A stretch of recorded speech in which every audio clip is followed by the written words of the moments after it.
My girlfriend said, I'm going to brunch with the girls, then posted stories with her ex all day.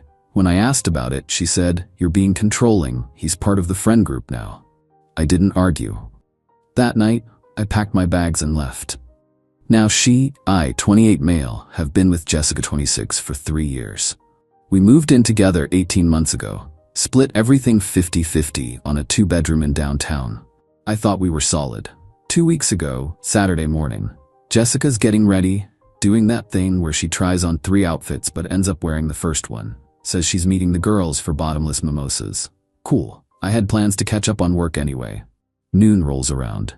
I'm on the couch, laptop open, when her Instagram story pops up. There's Jessica, laughing at some rooftop bar. But it's not just the girls, there's Richard. Her ex, the one she dated for 4 years. The one who broke her heart when he moved to Seattle for work. The one who apparently moved back 3 months ago, but she forgot to mention it. The stories kept coming. Group shots, but also just them. Sharing food, him fixing her necklace, that specific kind of touching that's technically innocent but absolutely isn't. I screenshot everything, not because I'm crazy, because I've learned to document things. She gets home around 4 p.m. tipsy and glowing. I'm still on the couch. How was brunch with the girls? Amazing. Becca ordered like 3 desserts. Cool. Who else was there? She lists names, doesn't mention Richard. Anyone else? Nope, just us girls. Why? I show her the screenshots. Her face does this thing. Surprise, then annoyance, then that practiced look of righteous indignation. Were you stalking my stories? They're public, Jessica. Richard is part of our friend group now. The girls invited him. I didn't think it was a big deal. You literally just said it was only girls. Because I knew you'd overreact. See, this is exactly what I'm talking about. You're being controlling. He's just a friend now. We're adults. If you can't handle me having male friends. I let her finish the speech. Then I said, okay. Yeah, you're right. I'm being controlling. She looked confused but pleased. Kissed me on the forehead. I'm glad you see that. I'm going to shower. While she showered, I did 3 things. Checked our lease. It was the original lease from before she moved in, now month to month. My name was the only one on it. We'd always meant to add her, but life got in the way. It was a loose end I was suddenly very grateful for. Texted my buddy Joseph, who owns a storage unit business. Started packing, not dramatically, methodically. My important documents first, then electronics, then clothes. Everything I could fit in my car without it being obvious. Jessica came out towel drying her hair, didn't notice the half-empty closet, didn't notice my missing laptop setup, just asked what I wanted for dinner. Whatever you want, I said. I'm easy. We ordered Thai. Watched Netflix. She fell asleep on my shoulder like nothing had happened. I stayed up thinking about the 3 years, the plans we'd made, the ring I'd started saving for. At 3 a.m., I got up, packed the rest, left a note. You're right. I am controlling. So, I'm removing myself from the equation. Rent's paid through the end of the month. Your stuff is safe. Please be out by the 30th. I drove to Joseph's place. He'd cleared out his spare room months ago after his divorce. Funny how things work out. My phone started blowing up around 7 a.m. What the fuck, David? You can't just leave. Where are you? This is so immature. We need to talk about this like adults. I didn't respond. Changed my relationship status to single. That's when things got interesting. Within an hour, I had messages from mutual friends. Jessica was spinning it hard. According to her, I'd had a paranoid episode and abandoned her because she had male friends. She was the victim of my toxic masculinity. I still didn't respond, but I did post the screenshots, all of them, with one caption, for clarity. The narrative shifted real quick. Update 1. She showed up at my office. It's been 5 days since I left. I've been staying at Joseph's, focusing on work, hitting the gym at 5 a.m., trying to establish a routine. It was working. Until yesterday. I'm in a meeting with 3 clients when our receptionist knocks. Says someone's here for me. Says it's urgent. I excuse myself. Walk to the lobby. There's Jessica, but not regular Jessica. This is Jessica in full performance mode. Hair perfect, makeup subtle but effective. Wearing that dress I bought her for her birthday. The one she knows I love. David, please, 5 minutes. I'm in a meeting. I'll wait. No, you won't. Please leave. Her voice gets louder. You can't just ghost me after 3 years. We lived together. People are starting to look. My boss walks by, raises an eyebrow. Fine, 5 minutes. Conference room B. We sit. She starts crying immediately. Not loud, ugly crying. Pretty crying. The kind she can turn on and off. I'm sorry I lied about Richard, but you have to understand. I don't have to understand anything. He means nothing to me. Then why lie? Because I knew you'd react like this. Like what? By calmly leaving a situation where I'm being lied to? You abandoned me. I came home from work and all your stuff was gone. Do you know how that felt? Probably similar to how I felt seeing you with your ex after you said you were with the girls. It wasn't like that. The group decided, Jessica, stop. We both know what this is. Her tears dry up instantly. What's that supposed to mean? It means I'm not doing this. You have 3 weeks to find a new place. If you need help with deposit money, I'll transfer it. But we're done. You'll regret this. Maybe. But that's my problem, not yours. She stood up, smoothed her dress. You know what? Richard was right about you. I'm sure he was. He said you were insecure, that you'd freak out the moment I had any male friends. Is that what he said when he was fixing your necklace? Her face went red. She left without another word. I went back to my meeting, apologized for the interruption, closed the deal, pretended my hands weren't shaking. That night, the texts started again.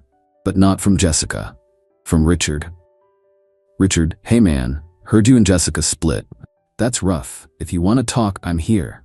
I actually laughed. The audacity. I screenshot it naturally.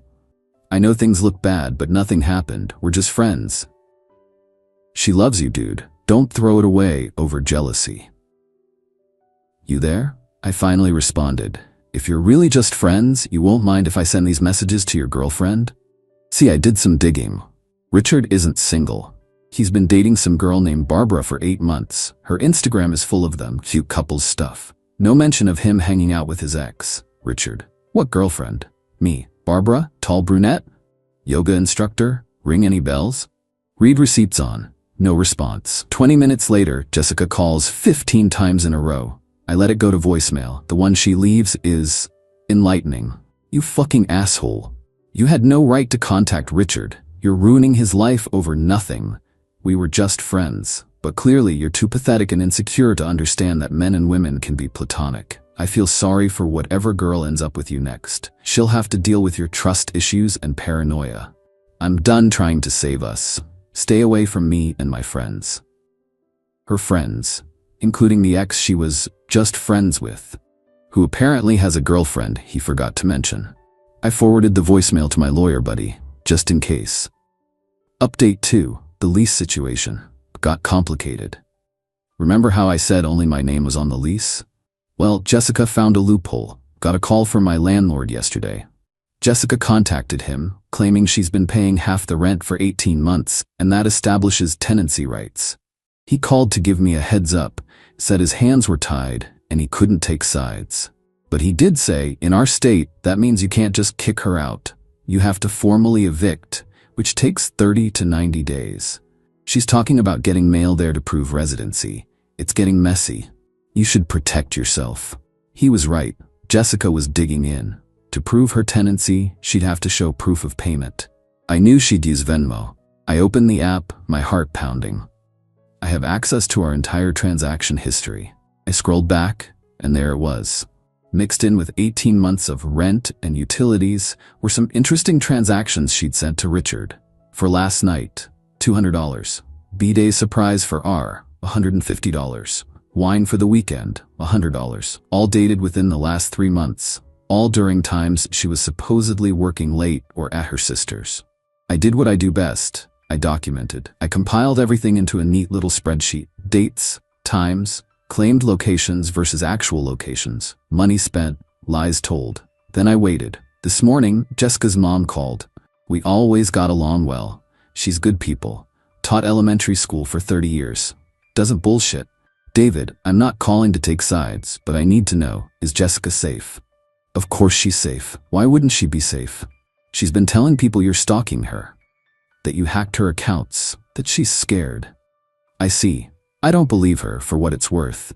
In 30 years of teaching, you learn to spot liars, even when they're your own kid. I appreciate that, Susan. Can I ask what really happened? I told her. Not dramatically, just facts. She was quiet for a long time. That explains Richard suddenly being around again. Yeah. David? Yeah? I'm sorry. I raised her better than this. You did great, Susan. People make their own choices. After we hung up, I felt lighter somehow. Validation from unexpected places hits different. Jessica must have sensed the shift in momentum because the texts started again. But now they're different. Less angry, more bargaining. Can we please just talk? I know I messed up, but 3 years, David. I'll go to couples counseling. I'll cut Richard off completely. Please don't throw us away. I didn't respond, but I did check apartment listings, found a nice studio downtown, month to month. Sometimes the best move is to just remove yourself from the board entirely. Then, plot twist. Barbara reached out. Hi, you don't know me, but I think we need to talk. Hey, yeah, I think we do. Can you meet tomorrow? Coffee? Sure. When and where? We're meeting in 6 hours. Should be interesting. Update 3. The coffee meeting changed everything. Met Barbara this morning at a Starbucks downtown. Recognized her immediately. She looks exhausted. The kind of tired that comes from finding out your whole relationship is a lie. She's already at a corner table when I arrive. 2 coffees in front of her. I got you a black coffee. Richard mentioned you don't do sugar. Richard talks about me? She laughs. It's bitter. Oh, he talks about you a lot. The insecure ex who can't handle Jessica having male friends. The controlling guy who made her miserable. The reason she needed a shoulder to cry on. Sounds about right? Yeah, except she pulls out her phone. I did some digging after you messaged him. She shows me texts. Dozens of them. Between Richard and Jessica, going back months, I had his Apple ID for Find My iPhone. Forgot I could see his messages on my iPad. The texts are damning. Richard, last night was incredible. David is working late Thursday. I miss how we used to be. Soon, baby. And worse. Way worse. Plans, promises, photos I really didn't need to see. How long, I ask. 4 months at least, maybe longer. He got a new phone in July, so that's as far back as I can see. We sit in silence for a minute. 2 strangers bonded by shitty partners. What are you gonna do? I ask. Already done. Kicked him out last night. Changed the locks. His shit's in storage. The code is his mom's birthday. He'll figure it out. Clean. What about you? Working on getting her out. It's complicated.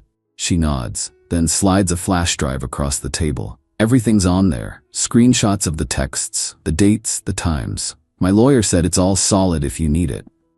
Why? Because fuck them, but also, she looks tired again. Richard has been telling everyone you're some psycho ex who's stalking them. Jessica's backing him up. They're building a narrative. You need ammunition. Thanks, really. Don't thank me yet, there's more. She shows me Jessica's Instagram. A post from an hour ago. It's a statement, a long one, about surviving emotional abuse, about controlling partners, about finding the strength to leave. The comments are flooded with support. Hundreds of them. But here's the kicker. She hasn't left. She's still in my apartment, playing victim while squatting in my space. She's trying to get ahead of the story, Barbara says. Richard taught her that. Control the narrative first. Truth doesn't matter. Jesus, yeah. Oh, and David? That conference in Denver, she wasn't there. Neither was Richard. They went to Cabo. I have receipts. Literally.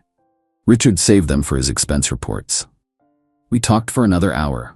Compared notes, built a timeline. It's worse than I thought. The gaslighting, the triangulation, the way they played us against each other. When we finally leave, Barbara hugs me. We're gonna be okay, she says. Might take a while, but we'll be okay. I drive back to Joseph's feeling vindicated, angry, empty, all of the above, but I also have a plan now, a real one. First step, lawyer. Showed him everything. The lease, the Venmo history, Barbara's evidence, Jessica's social media campaign.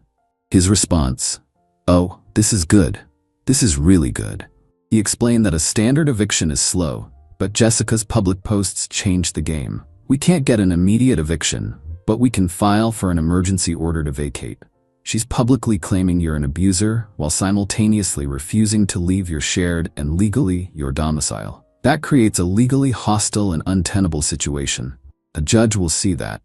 It's not about the infidelity, it's about the defamation combined with the squatting.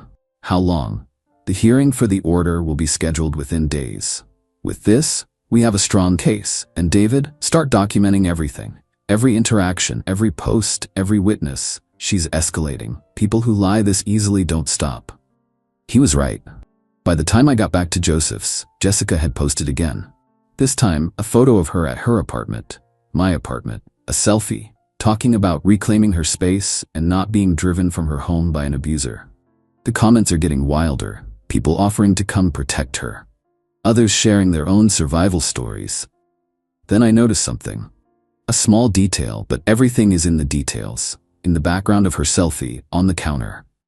A bottle of expensive whiskey, Richard's brand, and 2 glasses. A sloppy, arrogant mistake. She's not just staying there, she's entertaining. I text my lawyer the screenshot. His response is immediate. Document that. Timestamp it. That's Exhibit A for why the emergency order is necessary. She's not scared, she's celebrating.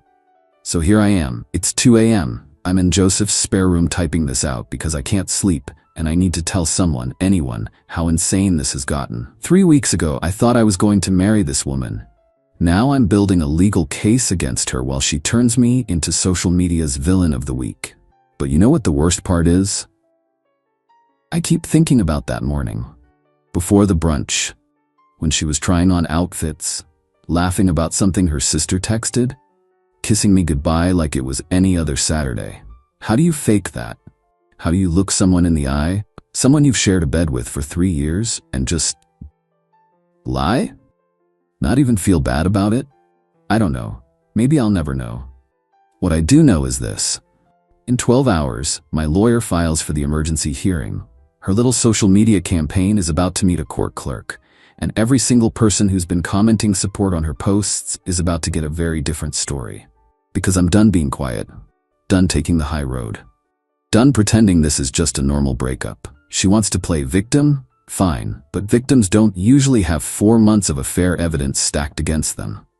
Final update tomorrow after the hearing. If my lawyer's right, this is about to get very interesting. Final update, it's over, mostly. The hearing was this morning. 9 a.m. I wore my best suit, brought everything. The binder my lawyer prepared was thick enough to stop a door.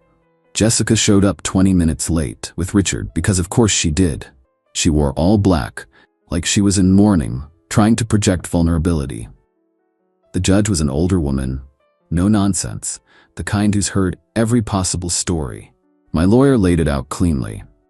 This wasn't a standard eviction hearing. This was a petition for an emergency order to grant the sole leaseholder exclusive possession of his home due to the occupant's creation of a hostile and defamatory environment. He presented the lease with only my name. Jessica's social media posts where she called me an abuser. The screenshot of her selfie with Richard's whiskey in the background, time-stamped while she was claiming to be in fear. Barbara's flash drive, which my lawyer submitted as evidence of a coordinated campaign of deception. The look on Jessica's face when the judge reviewed the photo of the whiskey glasses. When my lawyer brought up the Cabo receipts, proving a premeditated affair, not a simple friendship. Her lawyer tried to argue. He talked about tenant rights, about emotional distress. Judge Davis cut him off. Counselor, your client has publicly accused Mr. Peterson of abuse, a very serious claim.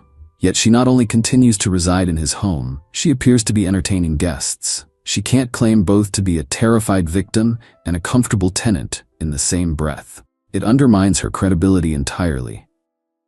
Jessica's lawyer asked for a recess. They huddled in the corner. Jessica kept shooting looks at me. Not angry anymore. Panicked. When they came back, her lawyer stated they would agree to vacate the premises within 48 hours if I would drop any future defamation claims. My lawyer looked at me. I could have pushed for more. But I just wanted it to be over. 48 hours. All her belongings out. Professional cleaning afterward at her expense. And her social media posts making the accusations must be deleted immediately. The judge made it so. Jessica signed the agreement without looking at me. As we were leaving, Richard blocked my path in the hallway. He had the gall to look sympathetic. Hey man, for what it's worth, I'm sore. Save it, Richard. How's Barbara, by the way? His face went blank. What? We had coffee, compared notes. She's doing great. Change the locks, I hear. Put your stuff in storage. The The code is your mom's birthday in case she forgot to tell you. He went pale. He started to say something, but his phone buzzed. He glanced at it, a look of pure dread on his face. It buzzed again. Jessica grabbed his arm. We need to go. They left together. The ex who meant nothing. The guy who was just part of the friend group. My lawyer clapped me on the back. Clean win. How do you feel? Honestly, empty. Not sad. Not happy. Just done. I went back to work. Told my boss I'd need the next 2 days off to supervise the move out. He said to take the week. Good companies remember who shows up even when their life's imploding. That was 6 hours ago. Since then, Jessica's Instagram posts about me have been deleted. Then her whole account went private. Richard blocked me on everything. Barbara texted, heard from a friend the posts are down, good for you. Joseph ordered pizza and beer, well, pizza and soda for me. My mom called. She'd seen the original post through a cousin. Was worried. I told her the truth. She just said, I never liked her anyway. The apartment will be mine again in 48 hours. I'll deep clean it, maybe repaint. Definitely getting a new bed. But right now, I'm sitting on Joseph's back porch. It's quiet, I can hear the city in the distance. And for the first time in 3 weeks, I'm not angry. I'm not checking my phone. I'm not documenting anything. I'm just here. Jessica was right about one thing. Love does make people crazy. It makes them trust when they shouldn't. Forgive when they shouldn't. Stay when they should leave. But it also shows you who people really are. And sometimes the person you loved never existed at all. They were just better at pretending than you were at seeing. To everyone who messaged asking for updates, this is it. Story's over. Well, mostly. Still got to get through the move out. Still might have some fallout. But the war, that's done. I won. I think. If you can call this winning. Maybe in a few months, I'll feel victorious. Right now I just feel tired, but also a little bit free.